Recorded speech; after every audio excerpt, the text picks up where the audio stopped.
வேளாண்மை துறை, முதலமைச்சரின் உழவு நல சேவை மையங்கள்.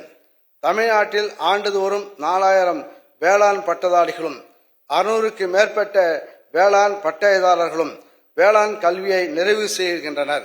இவர்களின் படிப்பறிவும் தொழில்நுட்ப திறனும் உழவர்களுக்கு உதவியாக இருந்து வேளாண்மை செழித்திட உதவிடும் வகையில் 1000 முதலமைச்சரின் உழவு நல சேவை மையங்கள் அமைக்கப்படும்.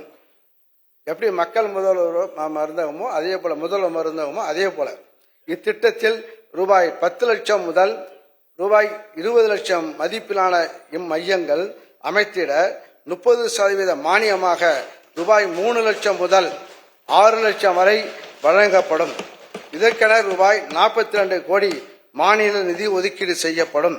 இம்மையங்களில் உழவர்களுக்கு தேவையான விதைகள், உரங்கள் உள்ளிட்ட இடுபொருட்கள் விற்பனை செய்யப்படுவதோடு வேளாண் உற்பத்தியை பெருக்கவும் பயிர்களில் ஏற்படும் பூச்சி நோய் மேலாண்மைக்கு தேவையான ஆலோசனைகள் வழங்கப்படும். அத்துடன் நவீன தொழில்நுட்பங்கள், வேளாண் விளைபொருட்களை மதிப்பு கூட்டுதல் குறித்த ஆலோசனைகளும் வழங்கப்படும். பயிர் சாகுபடி பரப்பினை அதிகரித்து உணவு தானிய உற்பத்தியினை உயர்த்திட சிறப்பு தொகுப்பு திட்டம். தமிழ்நாட்டில் டெல்டா அல்லாத 29 மாவட்டங்களில் சராசரியாக 34 லட்சம் ஏக்கரில் நெல் சாகுபடி மேற்கொள்ளப்படுகிறது.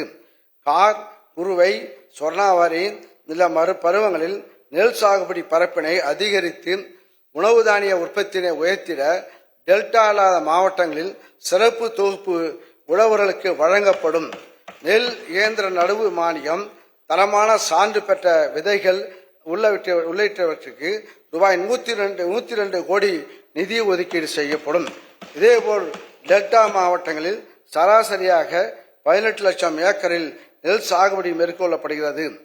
குறுவை பருவத்தில் நெல் சாகுபடி பரப்பினை அதிகரித்து உணவு தானிய உற்பத்தியினை உயர்த்திட டெல்டா மாவட்டத்தின் சிறப்பு தொகுப்பு உழவர்களுக்கு வழங்கப்படும். நெல் இயந்திர நடவு மானியம், தரமான சான்று பெற்ற விதைகள் உள்ளிட்டவருக்கு 58 கோடி நிதி ஒதுக்கீடு செய்யப்படும். உழவு என்பது பெரிய திருவிழாக கொண்டாடப்பட்டுள்ளது. நான் முதலில் ஓர் உழவன், அதற்கு அடுத்துதான் மன்னன் என்று பறைசாற்றும் விதமாகவும் கோடை உழவின் அவசியத்தை எடுத்து கூறும் வகையிலும் அந்நாளில் பொன்னேர் உழவை மன்னர்கள் தொடங்கி வைப்பார்களாம். தற்போதுள்ள வேளாண் தொழிலாளர் பற்றாக்குறை உள்ளிட்ட பல்வேறு காரணங்களால் கோடை உழவு செய்வது பரவலாக குறைந்துள்ளது. தமிழ்நாட்டில் 56,41,000 ஏக்கர் மானாவாரி நிலங்களில் பருவமழையை மட்டுமே ஆதாரமாக கொண்டு பயிர் சாகுபடி செய்யப்பட்டு வருகிறது.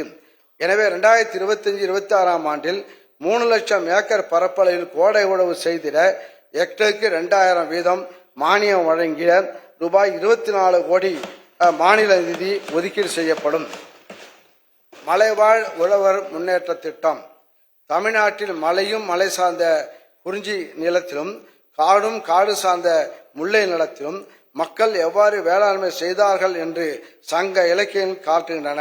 இப்பகுதியில் மானாவாரி பயிர்களான வரகு, திணை, கம்பு போன்றவை பயிரிடப்பட்டதையும் அவற்றை மலை மகளிர் பாதுகாப்பதையும் கண்முன்னே விரிக்கின்றன. தங்கம், வைரம், வெள்ளி தள்ளுபடி திருவிழா. தங்க நகைகள் சேதாரம் 1% குறைவு. வைர நகைகள் கேரட்டுக்கு 5000 குறைவு. உங்க லலிதால விலைய கம்பேர் பண்ணுங்க. எங்க கம்மியோ அங்க வாங்குங்க.